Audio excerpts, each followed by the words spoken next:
Alô galera goiana, alô galera esmeraldina, aquele abraço, sejam bem-vindos ao Futebol 62, o jornalismo esportivo do século XXI. Jogando pela quarta rodada da fase de grupos da Copa Sul-Americana, o Goiás venceu o Universitário 1-0 no estádio da Serrinha e assumiu a liderança da competição.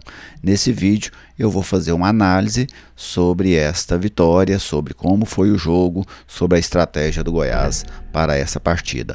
Logo depois da vinheta de abertura, eu venho com os detalhes.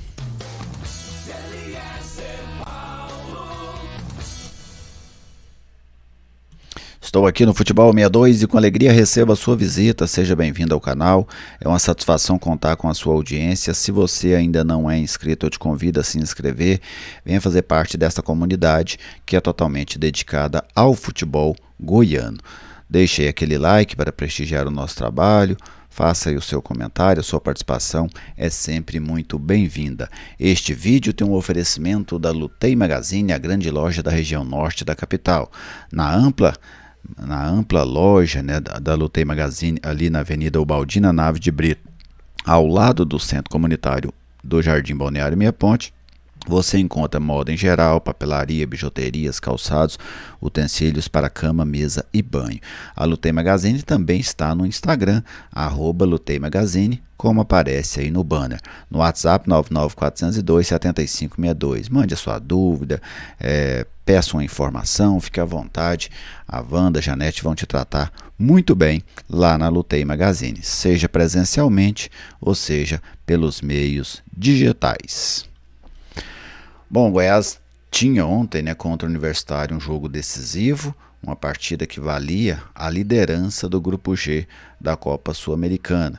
O Universitário chegou a Goiânia líder da chave com 7 pontos e o Goiás com 5, se vencesse assumiria a liderança. E foi isso que aconteceu, né? O Goiás ganhou por 1-0 e chegou a essa liderança. Mas até sair o gol do Apodi, né, que diga-se de passagem um golaço, né, um golaço mesmo do Apodi, o jogo foi bastante agonizante para a torcida alviverde.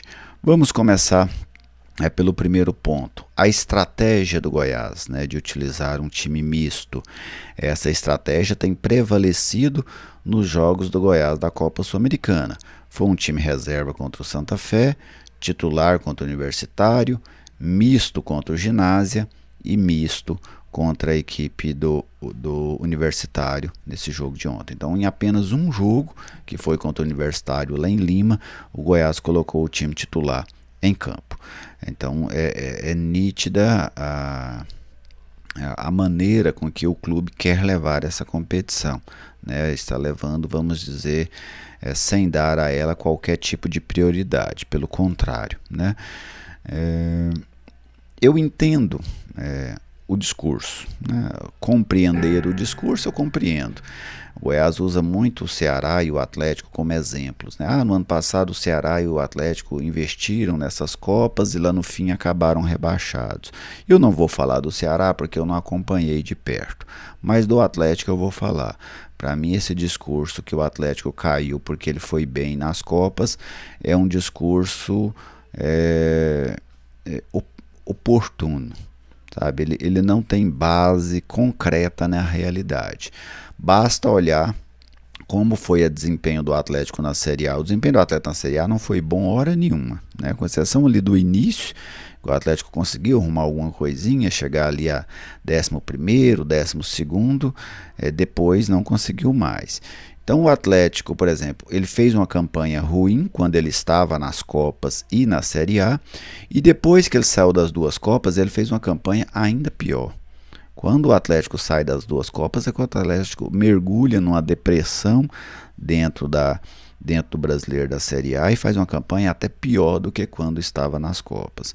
Então esse discurso ele é muito perigoso para equipes medianas como o Goiás, porque você tira do time a ambição. Eu não posso tentar ir à frente nisso aqui porque vai me atrapalhar na Série A. Aí você fica colocando a Sul-Americana, ao invés de colocá-la como uma grande oportunidade de ganhar alguma coisa importante na vida, você fica colocando isso como um entrave, como algo que vai te atrapalhar a fazer aquele campeonato de manutenção, né, que é o campeonato do Goiás dentro da Série A há muitos anos, né, há muitos anos. Algumas vezes o Goiás até faz mais do que isso, mas não é porque projeta para fazer mais do que isso, é porque acontece durante o campeonato, mas a missão quase sempre é essa, a de fugir do rebaixamento. Então eu não gosto desse discurso e não gosto da maneira com que o Goiás vem tratando a Copa Sul-Americana. Vamos a um exemplo claro. Por que é que nenhum jogador do Goiás tem problema com secar, com termografia antes de jogo do Campeonato Brasileiro? Mesmo quando o Goiás faz 2 jogos na semana pelo Campeonato Brasileiro, não tem esse problema. Só tem quando são jogos às vésperas da Copa Sul-Americana ou às vésperas, por exemplo, da Copa Verde, né? Então é nítida a prioridade do Goiás da Série A. Eu nem digo que o Goiás está errado. Eu só acho que o Goiás deveria priorizar, olhar a cada momento, o que cada momento pede, e não essa priorização genérica como o Goiás tem adotado nessa Série A do Campeonato Brasileiro. Esse é o primeiro ponto. Mas o Goiás optou, beleza, optou, vai jogar com time misto, ok. Vamos ao segundo ponto, a escalação do Goiás. Até comentei esse jogo lá pela Band News, quando saiu a provável escalação. Eu falei para o Thiago, né, para quem acompanhou lá, Thiago, a tendência é que seja um jogo agonizante para o torcedor do Goiás. Por que agonizante? O Goiás precisa da vitória, mas o time não foi montado, eu falo em termos de peças, com característica para buscar a vitória. O Goiás entrou com 3 zagueiros, entrou com 2 volantes e com 2 laterais que não têm características ofensivas. Então, dos 10 homens de linha, 8 tinham características defensivas. É muita coisa. Isso, por exemplo, era um jogo para você enfrentar o River Plate lá no Monumental de Núñez, talvez, para enfrentar o Fluminense no Maracanã em grande fase. Aí você, às vezes, tomava uma atitude de ter um time totalmente defensivo, porque a escalação era para isso, só que o jogo não era para isso, né? Então, para mim, o Emerson errou de uma maneira muito significativa na escalação. O Goiás jogou mal o primeiro tempo? Não. Aquele time do primeiro tempo, ele jogou o que ele dá conta, é aquilo ali. Se você colocar aquele time em campo 10 vezes nesse nível de jogo da Sul-Americana, na maioria das vezes eu tenho certeza que o futebol praticado vai ser muito parecido com aquele, porque não tem característica. Você não tinha um meio, você não tinha 2 laterais para explorar a situação de 3 zagueiros, você não tinha nenhum dos volantes que sabia jogar de costas. Então, e tinha lá na frente 2 atacantes que nenhum deles tem um referencial técnico confiável, vamos dizer assim. São jogadores que às vezes fazem alguma coisa de diferente, mas são 2 reservas. O Alisson jogou contra o Bahia de titular? Jogou, mas é um reserva.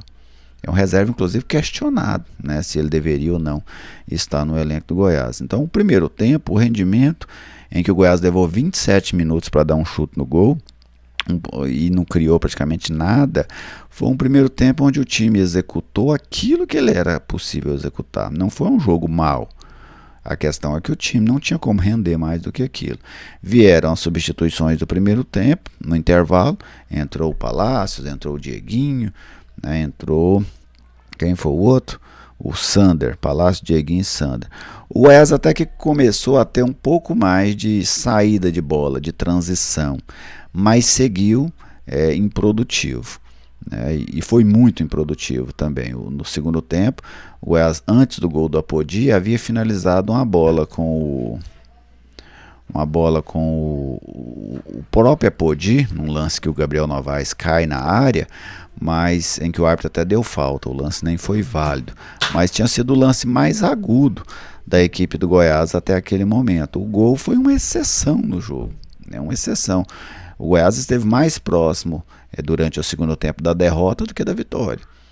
O Universitário fez um gol na reta final do primeiro tempo que foi invalidado, até acho que a linha do VAR a gente precisa confiar nela, me pareceu mesmo estar um pouquinho impedido, mas foi um gol que o Goiás não parou a jogada, por exemplo, o Goiás tomou aquele gol, só que deu sorte do jogador estar impedido, depois tomou outro gol impedido, e muitas vezes você vê no Universitário ali num 4 contra 3, 3 contra 3, faltou também qualidade à equipe peruana para definir o jogo a seu favor. Então a vitória ontem, ao meu ver, ela caiu do céu para o Goiás, caiu do céu. Foi uma coisa daquelas que o futebol prega. Se você pegar no jogo de lá, o Goiás fez um jogo bom, até a reta final do jogo fez um jogo bom, conseguiu construir um 2-0 e não ganhou. Ontem fez um jogo muito fraco, um dos mais fracos da temporada, e acabou ganhando. O futebol tem dessas coisas, né? Às vezes você joga bem e não ganha, às vezes você joga mal e ganha. Valeu pelo resultado. Até citei na minha rede social lá no Twitter que o Apodi salvou a noite em todos os sentidos. Ele salvou a noite porque ele fez um gol que deu a vitória ao Goiás, já quase nos acréscimos do segundo tempo, e ele salvou a noite porque ele fez um golaço em uma noite que o torcedor alviverde tinha vivido praticamente 90 minutos de sofrimento, né? Porque foram sofríveis os dois tempos do Goiás ontem. No primeiro tempo, até acho que por incapacidade, o time não tinha como render mais do que aquilo, e o segundo tempo porque realmente faltou criatividade à equipe alviverde. Mas no fim, valeu a vitória. E aí o Goiás ainda contou com o tropeço do Santa Fé, inesperado, perdeu para o Ginásio 1-0 lá na Argentina, e a situação ficou muito favorável ao time esmeraldino. O Goiás tem 8 pontos, 1 a mais do que o Universitário, 4 a mais do que o Santa Fé. Se ganhar do Ginásio, o Goiás vai a 11 e pode garantir até mesmo matematicamente a classificação para as oitavas de final na próxima rodada. Se ganhar do Ginásio, já está classificado, né? Para primeiro ou segundo, o Goiás já estará classificado vencendo o Ginásio. Se ganhar do Ginásio e o Universitário perder para o Santa Fé em Bogotá, o Goiás estará garantido nas oitavas de final, pois chegará a 11 pontos, os dois ficarão com 7, e aí o Universitário e Santa Fé disputam na última rodada qual deles será o segundo colocado. Tá bem? Então essa aí a minha análise desta vitória do Goiás 1-0. Eu vou salvar aqui o Apodi pelo gol, vou salvar o Palácios pela dedicação, nem foi tão criativo assim, eu vou salvar o Sander por aquele belo lançamento. Tirando isso, o jogo do Goiás foi deprimente. Mas você, torcedor, fique à vontade para concordar, para discordar, faça aí a sua avaliação. Eu quero ouvir a sua opinião. A minha eu já dei aqui. Um grande abraço a todos vocês, muito obrigado pela audiência de sempre e até a próxima.